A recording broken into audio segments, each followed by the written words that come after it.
ക്രിസ്തുവിന് 300 വർഷം മുമ്പ് പാലസ്തീനിൽ ഒരു യോദ്ധാവ് ഉണ്ടായിരുന്നു, ഗോലിയാത്ത്. ആയോധന കലകളിൽ അതിസമർത്ഥനായിരുന്ന അയാൾ സകല രാജ്യങ്ങളും കീഴടക്കിയ ശേഷം ഇസ്രായേലിന്റെ അതിർത്തിയിലും എത്തി.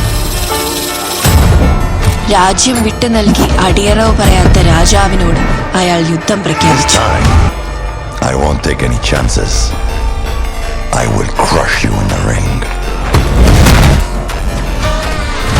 തന്റെ ഭീഷണി പറഞ്ഞവസാനിപ്പിച്ച് തിരിഞ്ഞ ഗോലിയാത്തിന്റെ നെറുകയിൽ ദാവീദിന്റെ കവണയിൽ നിന്നും ഒരു കല്ല് വന്ന് പതിച്ചു.